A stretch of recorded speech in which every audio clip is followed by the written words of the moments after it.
I feel like I've done a lot of positive things, been through some heartache, but it still doesn't deter me, right? And that's the difference, I think, into what creates successful leaders, successful business owners, successful men. They don't back down. Working to control your own destiny is a great influencer on being an entrepreneur and running your own business, because the harder I worked, the better I did. 100%. And so I think it was a great kickoff. Did I grow up? So for me, I always said I want to take advantage of my opportunities. 100%. That becomes one of the deals of my philosophy has always been take advantage of your opportunities. But what I found is The Mark Bigg Show. What's up, everyone? Welcome back to the Mark Bigg Show. I say this every time, but I'm super excited about my guest today. A gentleman that I've looked up to for a very long time, very well-respected man in our community. Warren County Judge Executive Doug Gorman. Thank you for being here, my friend. Mark, thanks for having me. Looking forward to the conversation, but 100%. always appreciate the opportunity to share things going on. So thanks so much. Absolutely. I don't get nervous very often, but when I've had your name on my list for a long time to ask, and when I was like, you know what, I think it's time to call, I was a little nervous calling. And you know better than that. I was lucky that you didn't answer because I didn't really know how the conversation was going to go. And then when you called back, it was kind of impromptu. So I was like, all right, here we go. Yeah. So I appreciate you being here in all seriousness. All good, buddy. So tell me, for the people that don't know who you are, let's give the 5-minute rundown. Who Doug Gorman is, where he's from, how he ended up in Bowling Green, all the things. Wow. Well, we'll start from the beginning. I appreciate the opportunity to serve the community, and that's where we are today as judge executive. But how I got here, kind of a crazy story. My dad was in manufacturing, so I was born in Muskegon, Michigan. Okay. Family of 8. I'm the 7th of 8 kids, and then when I was 5 years old, we moved to Baltimore, Maryland, outside of Baltimore, Severna Park, Maryland. Interesting story was he was a plant manager of a yacht company. And so on the weekends, we'd take out big yachts on the Chesapeake Bay and thought we were high rollers. And then when I was 13, he got transferred to be the plant manager of Ebonite Bowling Balls in Hopkinsville, Kentucky. So I love people down there, but I do remember the second day we were there, my older brother asked my mom, was Dad in trouble? And so I think we thought we were in a witness protection program. But anyways. We got to be hidden over here. That's right. So we... So went to high school in Hopkinsville, went to private school, University Heights Academy, and I did primarily, crazy enough, we played soccer in Maryland and all sports, and my brothers did, and we went there. They had a soccer program and back in the 70s and 80s, so we went there. And then, crazy enough, I came to Western Kentucky University and played soccer at the university for 4 years. So that was a great experience for me to come here to do that. Great times, some of my best friends in the world were still guys I played with back 100%. In the early 80s. And so you know that about team sports are the greatest 100%. Things in the world. And so then fast forward, have had a career in the private sector. For the longest time, I owned a company named Booth Fire and Safety here in town. But again, a great opportunity. I visited with the gentleman, B.J. Booth, who founded the company. And, I went to meet with him in late 94, early 95. He had lost a son through a medical condition, and he said, I'd love to give you an opportunity to learn the business, and if it works out for you, then buy it. And that's all I needed to hear. I worked for Motorola, but a great opportunity to have my family stay in town, but also understand the importance of I could control my own destiny. If I worked hard, things could happen, and I was a big believer in that. So took a flying risk in February of 95 to go to work there, learn the business, and then in August of 99, I bought the company. And so it was a great success. A lot of hard work, ups and downs of owning an own business, 100%. As you know. You're we'll well dive aware. Into that for sure. But what a great opportunity. And then fast forward, so my wife, Michelle, and I have 5 kids between us, and so 4 of them right here in town, and all doing successful. It's no secret we lost our oldest daughter, Brittany Gorman Parrish, just the light of our lives in May of 2017. She succumbed to leukemia. She actually was married with a 9-month-old, and so diagnosed on a Monday. I was with her at the hospital trying to figure out what was going on with her. Diagnosed on a Monday. She had a condition, acute myeloid leukemia. Mm-hmm. and she passed away that Thursday. And so a lightning bolt through the family. But Lord what help. I will tell you is, and tell anyone else, bad things are going to happen to people. That is life. But what I'll say is, without the Lord Jesus Christ, there is not a snowball's chance we would have even been anywhere close to being able to survive that. Our family has clung to the Lord in the deepest valleys of grief. But what the community did for myself and for our family was unbelievable, and how they have responded to that is one of the biggest reasons why I ran for office, to serve 100%. the community. This is the greatest community, I believe, in the world. I would agree. And I wanted to serve that and pay back in her honor. And so What a beautiful was thing. very fortunate 2.5 years ago to be elected judge executive of Warren County. And so we're just rolling, and that's the whole What a beginning beautiful and start. end. There we are. Okay, so where do I start here? Let's start with loss, because Yeah. for me, I empathize a lot with that, because having losing my father Yes. at 18 years old, Yep. grief will do a lot of things to you that you can't imagine that it would. But to your point, if you don't have that foundation rooted, I don't know where I do know where people turn. They turn to the world, but I don't know truly where I would be at this very point in time, having not have that same foundation, thanks to my mother and father growing up to instill that in me to be able to deal with something like that. Like you said, it was a Monday to a Thursday. Yeah. And for me, kind of that same whirlwind was, Dad was sick in the fall. That was the year that I got drafted by the Blue Jays, so it was a lot of positive. I remember. And see, I always took it as like a punishment, right? Like I had too good of a childhood. My parents were together. They took care of us. They loved us. I had two brothers that I fought with all the time. And so I took it for a long time as just a punch on the chin, like, hey, you had it too good. This is your taste of the world. And, Dad passed away on a Friday. We had his funeral on Monday, and I was back in Florida playing baseball my first pro year on Thursday. Yeah. Yep. And so a lot of bad decisions made for a very long time there. But, having the foundation that they had laid for me was just the only way that I'm to be able to be sitting here, to be frank with you. So going and looking back, what do you think is, and obviously you have already mentioned it, you're doing something in her honor to serve the community that rallied around you. And I feel like going through day to day, honoring her name, I feel the same way with my father. I wake up every day, and there's not a day that goes by I don't think about him. And I'm sure it's the same way for you, right? And I have children, so I literally can't even stomach the thought. Yeah. But what do you think if there is a positive to glean from a moment like that, what is it? Well, I mean, that's a great question. Of course, early on, you're trying to breathe. You're taking things one moment at a time. And what I will say, though, is, grief is like a roller coaster. And so I always said with the kids, what would be great is if we could say, all right, Tuesday at 4:00, let's get together and we can grieve, because you'll be having a great moment, and then all of a sudden the depths of despair, it comes to you, and just like the heartache, and it is amazing, this tide. But what you understand is, life is not fair, and life's not perfect. It's not. Eternal life is. 100%. And so for us, knowing, what a glorious reunion I'm going to have with my daughter. That is what we hang on to. And as I say to people sometimes, I don't know what you did when you got up this morning, but Brittany kissed the face of Jesus.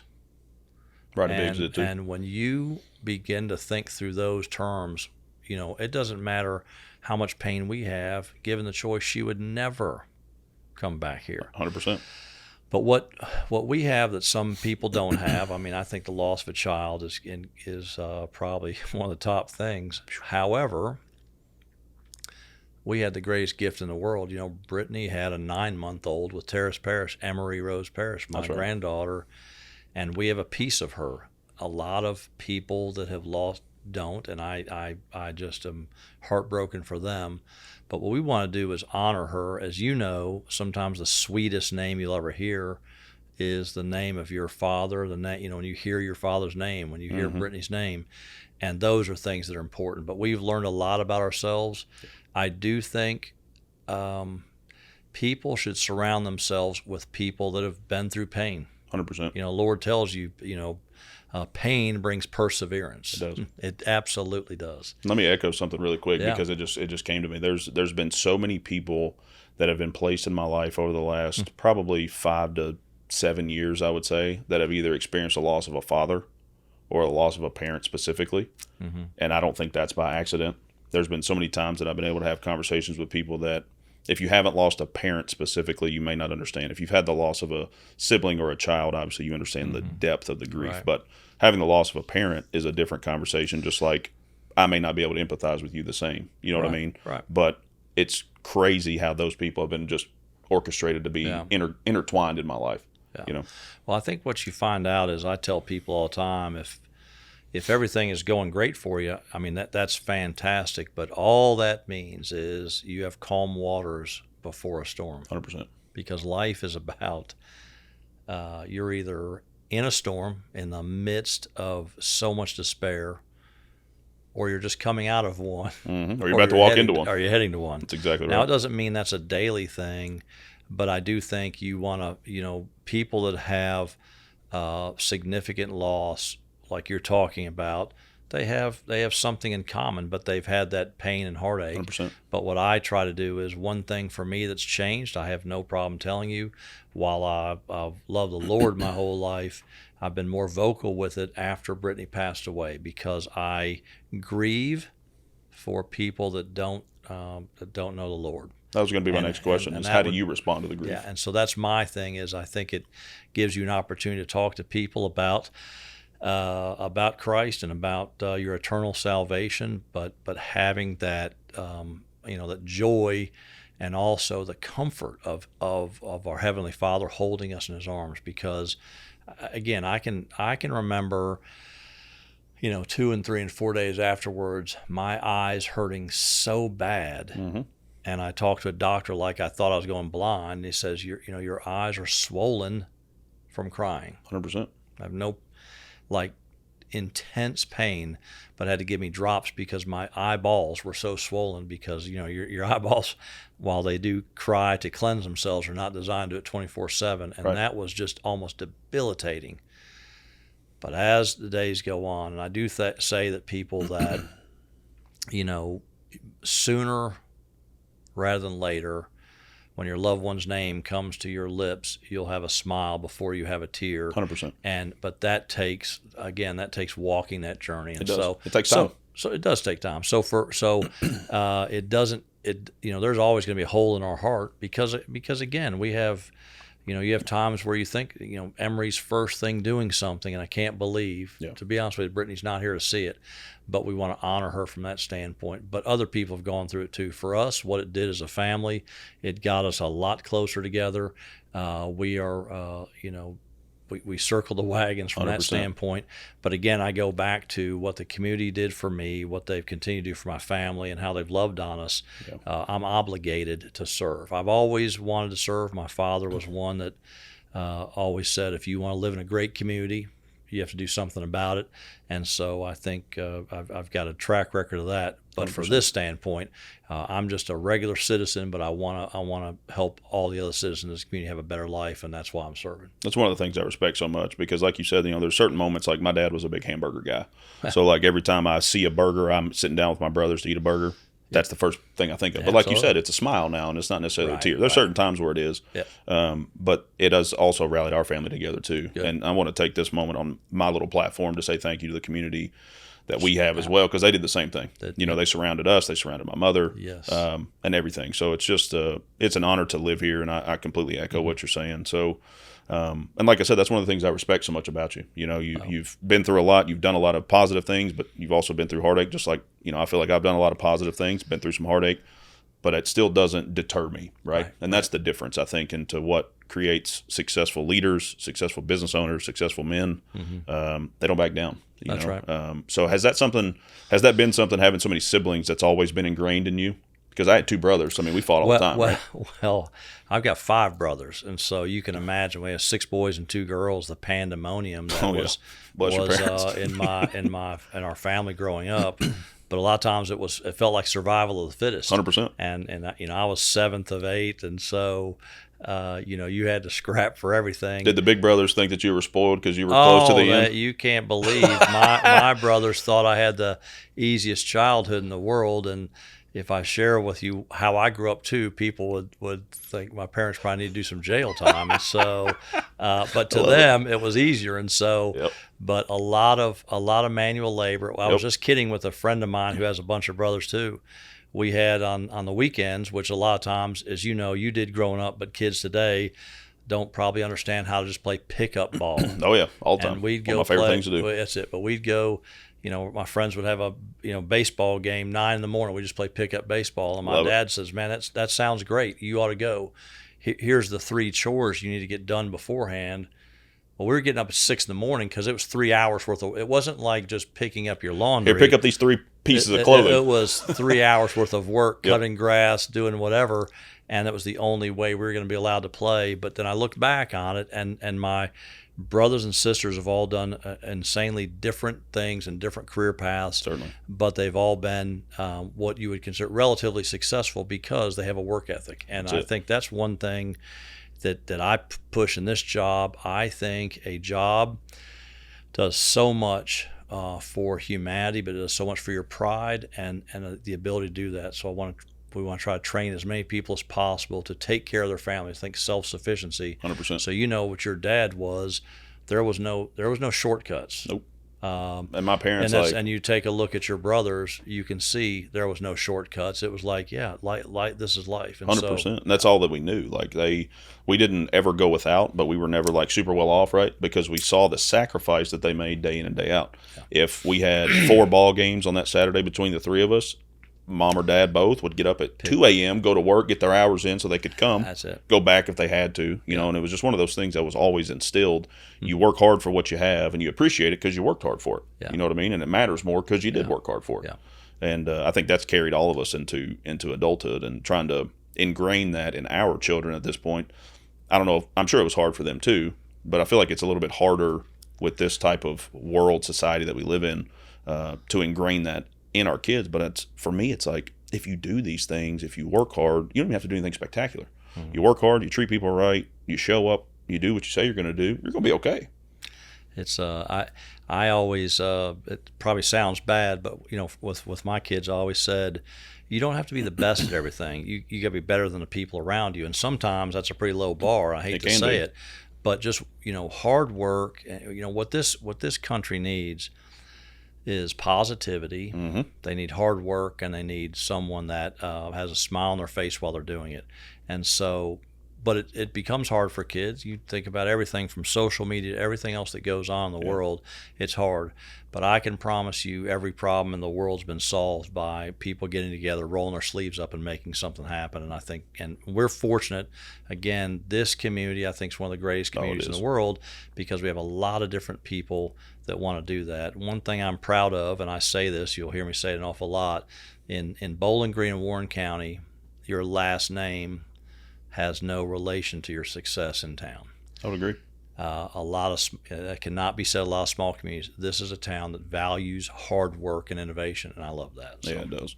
So let me ask you this. So going into, you're going into high school playing soccer, you get to the next level, which is an accomplishment in its own right. Right. You said early on, team sports are one of the best things for people. I completely agree. Yes. I think that true competition, where you have a winner and a loser, it makes you figure out like, hey. And in professional baseball, I got kicked in the teeth all the time because I wasn't the most talented guy on that field ever. Whether it be just talking about the pitchers or talking about the field as a whole, never the most talented guy on that field. So I knew very early on, I've got to separate myself somehow or I'm going to get cut year 2. Right. So I've got to work extra hard. I've got to do the extra things. I've got to do the extra work, try to learn new pitches, learn different things to try to compete and advance myself, or else I'm going to be out of a job. Right. Do you think that those types of things led you to wanting to own your own business, or did you always have that thought process? No, I think it had a lot to do with it. The thing I tell you I love about team sports are, you have great teammates and you have bad teammates. You have great coaches, you have bad coaches. In the work world, you have great fellow employees, you have bad. You have great bosses, you have bad bosses. It teaches you that perseverance and things to do. I tell people I was a great high school player and I was an average college player. Yeah. Because what happens is every great player then goes there and then you find out. Oh, bingo. And so I will tell you a quick story about, which was, when I look back on it, it's one of the best things that ever happened to me. I started my first game my freshman year. I started every game for 3 straight years. And so I had a great career. My senior year, so I'm captain of the team, and first day of practice, we had a transfer. A kid came here from University of Chattanooga who transferred. His name is Majit Koydemir, still a great friend of mine from Turkey. Okay. Played my position. And 30 minutes into our first preseason practice, my best friend said, "You have 0 chance of getting on the field." You're in trouble. And he was correct. This guy was so Spectacular. unbelievable, and he turns out to be an All-American. And so for the first 8 games of my senior year, I sat the bench and played. You have a 90-minute game. Yeah. I played 15 minutes at the end of the game, driving me crazy. Not that I wanted to be the starter. I wanted to contribute more. And I went to the coach and he said, "Well, you're not playing that if you can learn to play right midfield." I was a striker up front, and I became a right midfielder the rest of my season and played with him, one of the greatest honors. But it was, life's not, I don't care what you think fair is. Fair is what comes through town every year. 100%. And so that thing of working to control your own destiny, to help some control your outcome, is a great influencer on being an entrepreneur and running your own business, because the harder I worked, the better I did. 100%. And so I think it was a great kickoff. Did I grow up? So for me, I always said I want to take advantage of my opportunities. 100%. If you think in 4th grade, I said, if I could do anything in the world, it would be to sell fire extinguishers. That was not necessarily that. Not the cards. That was not the astronaut. Yeah, right. But that becomes one of these deals of my philosophy has always been take advantage of your opportunities. I had a great opportunity come my way with BJ Booth, who was a mentor of mine, and I took advantage of it. But what I found is the harder I work, for me, and I've done this my whole life, the more great people I put around me in my life and in the business, the better I'm going to do, and just had blessed beyond belief with that opportunity. I think there's so much to be said to that. So, like, going back to the situation with your position in college, I wanted to hit on a note there that just came to mind. Is like, it's not for the fact that you wanted to be the All-American yourself, that you wanted to score all the goals or have the ball at your feet in every possession. It was like, hey, I want to contribute to the team, Yes. so what do I got to do to get on the field? That's it. At that point? That's it. And that's a beautiful thing, because it didn't take me long in professional baseball either to realize, hey, we got these 16 to 18-year-old Dominican kids. We've got kids from Japan. We've got kids from Latin America. We've got kids from all over the U.S. and Canada. These boys are good. Yeah. And they throw hard too. Yeah. So are you going to be able to get these boys out that can also swing the bat too? It didn't take me very long to realize, hey, I'm not, just because I throw 95 miles an hour, everybody does. Right. Can you actually learn and adapt to get yourself to where the manager thinks of your name when we're in a tight situation? Or are you only going to be the guy that comes in when you're down 8-2 to finish the game out? And so that's where, for me, it wasn't a struggle, because when I came in, I was a starter because they drafted me pretty early on. So when they shifted me to the bullpen, a lot of guys would have just shut down and been like, oh, my career's over. But for me, I was like, all right, well, actually, I'm not a 4-pitch pitcher. I didn't have a good changeup. I didn't throw a curveball and a slider. So I was like, you know what? Probably the bullpen is actually better suited for me. So let me sharpen these 2 pitches that I do really well, and that allowed me to continue to advance to the point that I did. Obviously, it didn't work out to where I got to the big leagues, which is a conversation in its own right, but I understood that. And so I took the time to learn and adapt, just to your point, to get myself in those games. So the last year I had the most appearances out of the bullpen. I take pride in that. It was the best year I had as a pro. It was just to the point to where, from a business standpoint, I wasn't advancing the ranks fast enough. They had given me my chance. It was time for somebody else, right? And so, being a realist, I was like, you know what? This is what it is. It's time. Yeah. And Well, so everyone plays their last game at some point. Might be a second grade, or it might be 5 years in the pros. But it's the bottom line is. But one thing you find out is you realize there's so many things that are out of your control. 100%. But I can tell you one thing that each and every day is yeah, 100% in your control, and that's your attitude and your effort. And I want to find people that understand that no matter what happens, they're going to have a good attitude. They want to be problem solvers. They want to work through problems. And when you surround yourself with people like that, you're going to be successful. And so sometimes that's the difference between success and failure. Is not luck. It's not this or that. It's someone that wouldn't take no for an answer. That's it. They figure out the answer. They figure out the answer, or if something didn't go their way. But so that's, the long story. That's why I like surrounding myself too with people. Listen, there's all kinds of ways of success. Of course. But people that have had, that's played team sports, they've seen everything. They have. And they've adapted with a locker room with everyone. That's it. All different backgrounds and all that. You get new players, you get new coaches, you get new whatever, and that's what happens. You look at corporate America, you come in one day and guess what? Your supervisor, who you just thought the world of, has either been terminated or have moved on, and they have someone you've never met. That's sports as well. 100%. How many different players did you play with? You didn't get to play with the same guys every year, and so you got to make the best of it. And that's why I think that team sport players, whether they even get to a college or professional level, they do have a different level of understanding of working together for a collective goal. Yes. Whether or not you grew up with that dude or not, whether or not you have the same background and all that stuff. But as you jump into business, I think it's kind of a process, and you already alluded to it, surrounding yourself with the right people.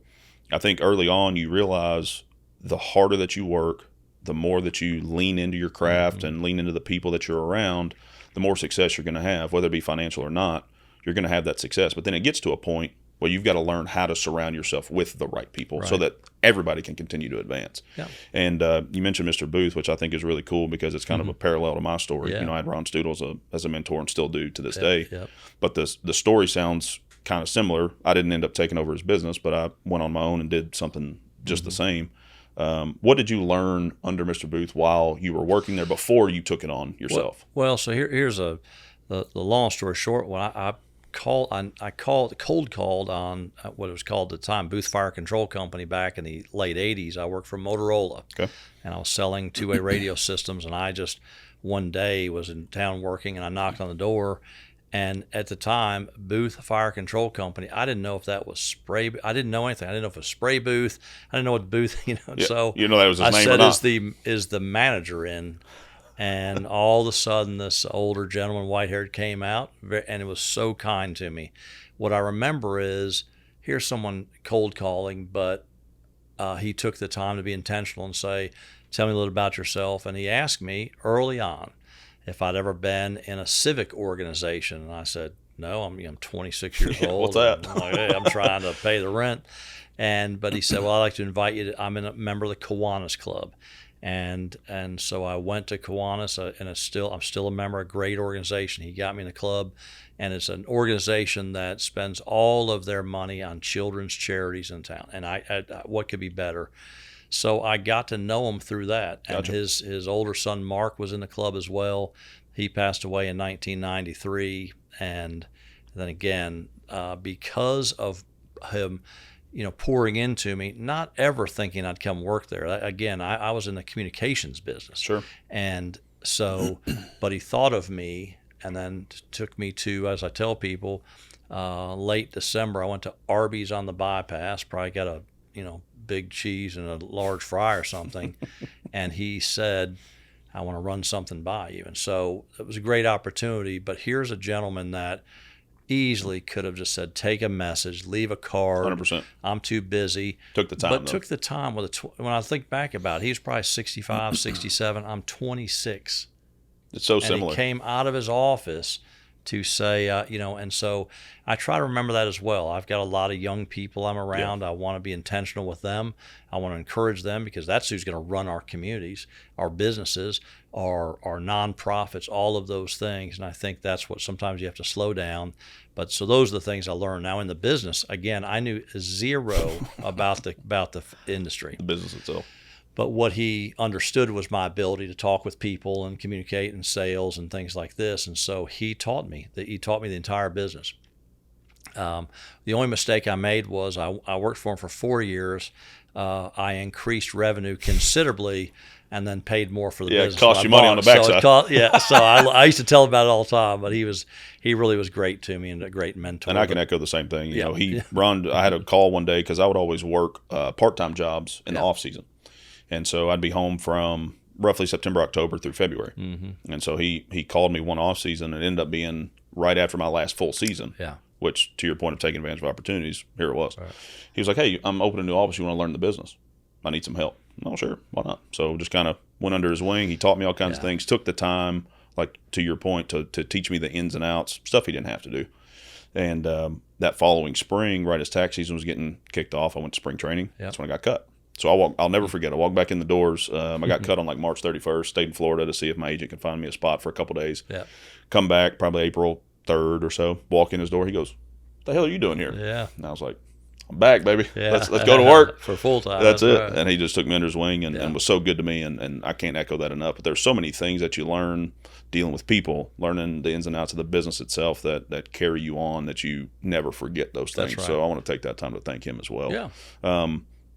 Once you took it over, let's talk about, a lot of people don't know, they hear the good things, like on the backside now, you had a great career, had a good business. What are some of the things that were a struggle for you as a business owner? Well, so Aside from that you paid for it and now you got to pay it. Always employees, you want to make sure that they're productive and they can do things. So having to set expectations when there might not have been. I will say this: BJ ran it like a mom and pop. Sure. I came from Motorola. I ran a little bit more like a corporation, only because I wanted people to be treated fairly, but equally from benefits and all the other things like this. And so that was great. I bought it in 99. 2001, 9/11 happened, and I will tell you that was a significant recession in the community. Yeah. And we had some issues. My hardest year, I really had great success, a continual trajectory of more sales. But 2008, when the recession hit, I actually had a great 08 because we did a lot of manufacturing and industrial fire protection. 09, the wheels fell off, and I, year over year, was 40% down. And of course, my overhead wasn't 40% down. It's the same. And so, only time in my career, but I lost money in 09. And, I will tell you, we talked about the loss of loved ones and stuff, but financial stress, It's a lot. many times, is some of the worst stress because it's 24/7. There's no, you can watch a movie sometimes and get a laugh out of it. There's really no laughter when you have the financial stress. I had the weight of the world taking care of my kids, doing things like this, and so lost money. I can remember specifically the bank I was dealing with them, that shall remain nameless because I would never do business with them ever again. But they came in. I'm telling you, I've never been late on a bank payment ever. And they came in, looked at my financials, and closed my line of credit. And so I went for about a year and a half on a cash basis on purchases. As anyone in business knows, and we were running a business size I was, almost next to impossible. Yep. But we cut to the bone of everything. But what I first did was I went to the employees and said, because again, nothing they did, the economy shrunk and businesses were pulling back. And so how many employees do you have at that time, roughly? Then I probably had 14. Okay. And so I had to tell them straight up, here's the deal. I shared with them the money we were losing and what was going on, but we're going to cut expenses. I mean, the first thing you do, but you try to increase revenue. Of course, revenue, as the oldest saying in the world, is revenue cures all ills. And so we had to do it, but people weren't spending money. So we cut back on everything. I asked them, let's find ways to be more efficient, but to cut back. They all were in because we weren't going to lay anyone off, and we were able to make it through that. And then propelled us to, again, from 2010 to 2020 was the unbelievable growth decade of Booth Fire and Safety. It took off like a rocket ship. That's awesome. A lot of those same people were there. And in fact, here's where I knew I had had the greatest people in the world around me. So again, I told you about losing Brittany, and it was May of 17. for about 3 months, I actually, to be honest with you, I didn't care if that business went under. I didn't go to work. They would bring checks to me at home. I just couldn't concentrate. Mine's in a different But place. my sales manager and my office manager and all the people, they said, Doug, we've got it. I promise you, we're going to do. You just take care of yourself. We will take care of everything. One of the best financial years I had was 17. Really? They absolutely picked it up, followed by 18, which was better, followed by 19, which was better. And, we've got 5 kids, and Brittany loved working at the business. The other 4 kids, they all worked there to help with school. Yep. But none of them had and which is great. They're all all doing their 4 own of them, Kelly, Joey, Austin, and Christine are all successful in their own rights of doing it, which is fantastic. I'm so blessed. But that was the other thing. I mean, Brittany was the only one, and so here, what am I going to do? I'm 55, and then had some great people say, hey, why don't you contemplate at least checking out to see what it'd be worth. And while I never thought about selling the business, that's what opened the door for me. Sure. But what transpired was the way I was able to do that was I had great people around me. I'd hired great, and it was all about attitude, integrity, culture, the type of people. I think aptitude is fantastic. Anyone can learn anything. They got to have the ability to want to work with others, and so we had great people there. That's it, and that's one of the things that I just, the last podcast I did was a solo episode where I was talking about some of the things that I struggle with as a business owner, and you hit on 2 of them. Number one being the financial stress, because just because I show up to work doesn't mean any bills are going to get paid because of that. That's right. I've got payroll to meet, I've got rent to make, I've got household expenses for my family, and that's one of the stresses that I don't think are talked about enough, because you got to be able to get the revenue that cures all the ills, right? That's right. And business is cyclical, just like life in general. And so you're going to have great seasons, but you got to store some of that up. So when the downturn comes, if it does come, and when it does, that you're prepared for that. And then the other thing I think is that a lot of people don't talk about is the weight of being at the top and knowing that any decision you make not only affects you, but it affects not only the people that work for you, but their families too. Yeah. And so there's some times where it's just, and as a business owner, you got to make decisions. And if you make the wrong decision, you got to make another decision to correct it, right? Yeah. And so the weight of some of these things, knowing that other families are impacted, it can be a heavy burden at times. Well, I felt responsible for all of the people I work with and their families. I wanted if they wanted to send their children to college, I want to be a part of that. But one thing I would say to other friends was, if I screw up and we go out of business, everyone that works with me has to find another job. Mm-hmm. I have to find another house. And that's the difference with a lot of times when you're an entrepreneur, everything you have is tied into that business. It is. So it's not just, well, I can just go work at this. I can work this other job, but the bottom line is the bank's taking everything I have. Yep. And but what I say to myself is too, if you believe in yourself, it was an easy thing to do. My beautiful wife, Michelle, she's a area manager and senior VP at Pinnacle Financial Partners. And so she's been a banker for 35 years. So she's on that conservative side of, and I'm a risk taker. Yep, I'm me too. like, don't ask me about next year. I can guarantee you this year I got it covered. We're going to I'll figure it out next year. That's And it. so, but I think that's the thing that's made one thing that there's there's a lot of greatness in our country because we have risk takers. 100%. I think one of the most important things that's happened in this country is with a capitalistic economy, you have risk takers who want to make great things, and it makes all of our lives better because someone else has taken a risk to do that. But all that being said, in business, a lot of us are 1 or 2 decisions away, like you just said, from having some issues. But if you have good people around you, you can figure them out. Hopefully, you're never going to do something where it's tomorrow we're out of business. That's it. But you also have to be open to change. And so the that's the world's hard part. changing, and It that's is. the thing with your business and with other businesses. There's things that change. I see, my